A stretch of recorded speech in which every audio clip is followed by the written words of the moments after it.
अहो, जे काम भल्या भल्या मोठ्या राजकीय नेत्यांना जमलं नाही, ते काम मात्र विजय थलपती यांनी करून दाखवलं.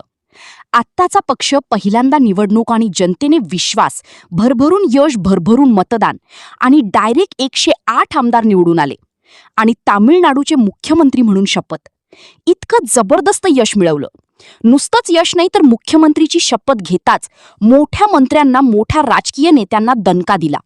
होय, या क्षणाची राजकीय वर्तुळातील सर्वात मोठी आणि महत्त्वाची बातमी येत आहे. मुख्यमंत्री ही पदाची शपथ घेताच ॲक्शन मोडमध्ये आणि मोठ्या मंत्र्यांवर, मोठ्या राजकीय नेत्यांवर, मोठ्या आमदारांवर मोठी कारवाई. अहो, नुसतीच कारवाई नाही तर त्यांचे ते सगळे कामं, त्यांचे ते सगळे भ्रष्टाचार, त्यांची ती सगळी जनतेला निवडण्याची कामच बाहेर काढली. नेमकं यामध्ये किती मंत्र्यांना अटक केली, किती आमदारांना अटक झाली, ते आमदार नेमकं कोणत्या मोठ्या पक्षाचे आहेत, त्यांनी कोणते कोणते घोटाळे केले होते, ते सगळं आपण तुम्हाला याच व्हिडिओत आता पुढे डायरेक्ट दाखवणार. तुम्ही फक्त एक काम करायचं, हा व्हिडिओ पूर्ण शेवटच्या मिनिटापर्यंत बघायचा. कारण की या व्हिडिओच्या शेवटी आपण त्या मोठ्या राजकीय पक्षातील किती नेत्यांना आत्ताच अटक केली आणि त्यांची ती सगळी काळे कामे, ते सगळं आपण तुम्हाला या व्हिडिओच्या शेवटी डायरेक्ट लोकांच्या व्हिडिओ क्लिपा, त्यांचे ते सगळे पुरावे दाखवणार. त्यामुळे शेवटच्या मिनिटापर्यंत बघत राहा आणि या मोठ्या आणि महत्त्वाच्या बातमीसाठी आज व्हिडिओला एक लाईक झालाच पाहिजे. लगेच व्हिडिओला लाईक करा. अहो, तामिळनाडूमध्ये जी राजकीय परिस्थिती होती त्यानुसार नेमकं कोण निवडून येणार याकडे संपूर्ण महाराष्ट्राचं लक्ष होतं. पण शेवटी ज्या मोठ्या पक्षाला जमलं नाही ते मात्र विजय थलपती यांनी करून दाखवलं. इतक्या कमी वेळामध्ये इतकं भरभरून यश दिलं. अहो, पण यांनी जी जनतेला जी आश्वासनं दिली आहेत ती पूर्ण करावीच लागेल. परंतु यापूर्वी ज्या मोठ्या राजकीय पक्षांनी, ज्या मोठ्या राजकीय मंत्र्यांनी, ज्या मोठ्या राजकीय नेत्यांनी जनतेला फसवण्याचं काम केलं होतं, जनतेला लुबडण्याचं काम केलं होतं, त्या मोठ्या मंत्र्यांची, त्या मोठ्या राजकीय नेत्यांची ती सगळी कामं शेवटी विजय यांनी बाहेर काढलीच. त्या मोठ्या राजकीय नेत्यांची ती सगळी भ्रष्टाचार, ते सगळ्यांना लुबाडण्याची कामे, ते सगळं त्यांचं पडद्यामागील काम, जनतेचा पैसा खाण्याचा काम, ते सगळं बाहेर निघताच या मोठ्या राजकीय पक्षांना घाम फुटला. कारण की यांच्या मंत्र्यांना, यांच्या नेत्यांना लगेच अटक. नेमकं त्यांच्या मोठ्या नेत्यांनी कोणत्या कोणत्या खात्यामध्ये किती पैसा खाल्ला होता, किती मोठ्या प्रमाणामध्ये भ्रष्टाचार केला, ते सगळं आपण तुम्हाला आता लगेच डायरेक्ट दाखवत आहे. हा व्हिडिओ पूर्ण शेवटपर्यंत बघत चला. विजय थलपती म्हणजे राजकारणासाठी नवीन नेतृत्व. अभिनेता ते मुख्यमंत्री इतका मोठा प्रवास, प्रशासकीय कामाचा अनुभव नाही. त्यामुळे नेमकं पुढील काळामध्ये काय होणार याकडे संपूर्ण देशाचे लक्ष लागले आहे. ज्याप्रमाणे त्यांनी जनतेला आश्वासनं दिली ती पूर्ण होणार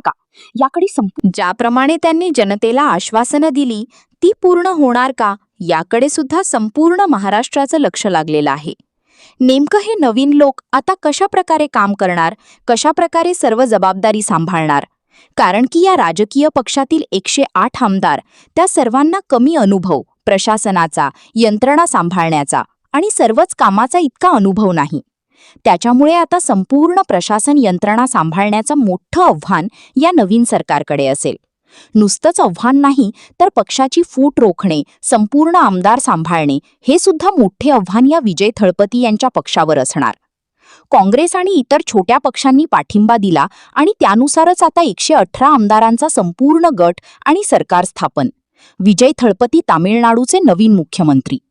अहो, पण यापूर्वी जे राजकीय पक्ष होते त्यांचे ते मोठे लोक, त्यांचे ते भ्रष्टाचारी नेते, त्यांची ती भ्रष्टाचारी आमदार, त्यांचे ते भ्रष्टाचारी मंत्री, त्या सगळ्यांना तर घाम फुटला ना.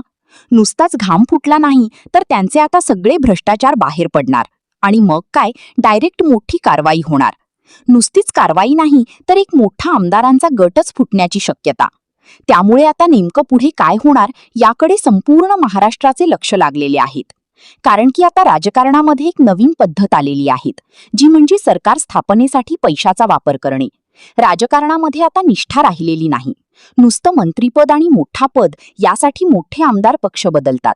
ज्या पक्षाकडे सत्ता असते त्या पक्षाकडे पळतात. त्यामुळे आता पुढे या विजय थलपती यांच्या पक्षाचा काय होणार याकडे संपूर्ण देशाचे लक्ष लागलेलं आहे.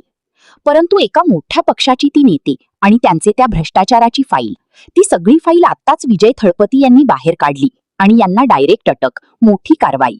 ते सगळं आपण तुम्हाला आता लगेच पुढे दाखवत आहे. फक्त हा व्हिडिओ पूर्ण शेवटच्या मिनिटापर्यंत बघत चला. कुठेही अजिबात अर्धवट व्हिडिओ सोडायचा नाही. जोसेफ विजय सरकारची आघाडी 120 आमदारांची आहे, असं आहे तामिळ सत्ता सूत्र आहे. TVK 107, काँग्रेस 5,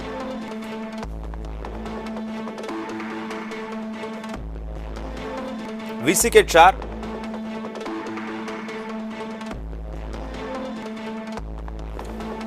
भाकप 2,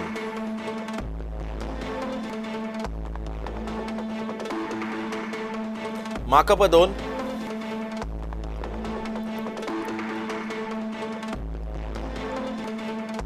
समर्थनाच्या बदल्यामध्ये मंत्रिपद सुद्धा देण्यात येणार आहेत.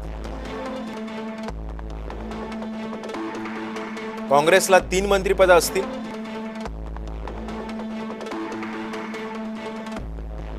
VCK, भाकप आणि माकप यांना प्रत्येकी एक मंत्रिपद मिळणार आहे. तर तामिळनाडूमध्ये 2 उपमुख्यमंत्री सुद्धा बनू शकतात.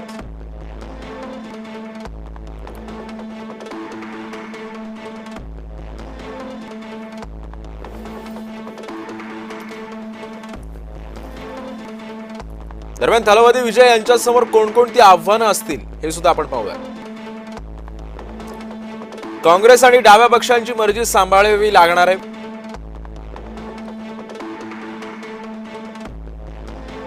किरकोळ वादांमुळे सरकारचं स्थैर्य धोक्यात येऊ न देणं,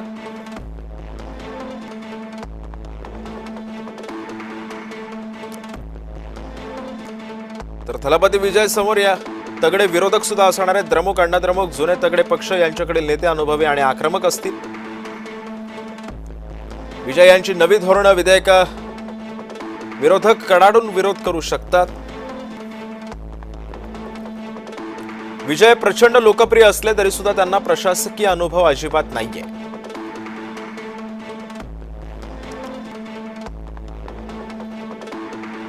अनेक अधिकारी मंत्र्यांना गुंडाळून ठेवतात. यातून मार्ग त्यांना काढावा लागणार आहे. जनतेनं विजय यांना जवळपास बहुमत दिलंय. त्यांच्या अपेक्षा पूर्ण कराव्या लागणार आहेत.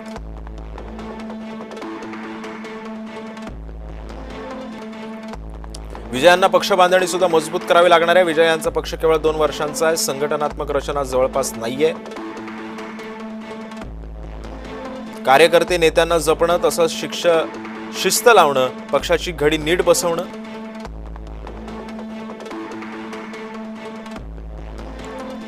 केंद्राशी संबंध सुद्धा विजय यांना चांगले ठेवावे लागणार. कारण केंद्र सरकारशी चांगले संबंध प्रस्थापित केल्यास सुरुवातीच्या दिवसांमध्ये अडचणी कमी होतील.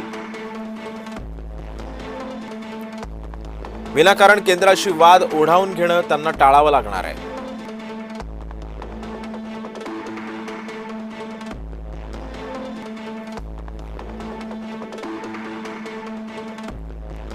दरम्यान थलपती विजय यांचा अल्पपरिचय सुद्धा आपण पाहूयात. त्यांचं पूर्ण नाव आहे जोसेफ विजय चंद्रशेखर. त्यांचा जन्म आहे 22 जून 1974 चा.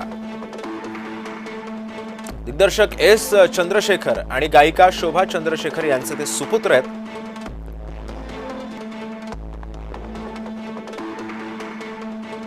वयाच्या 10व्या वर्षी अभिनयाला सुरुवात त्यांनी केली.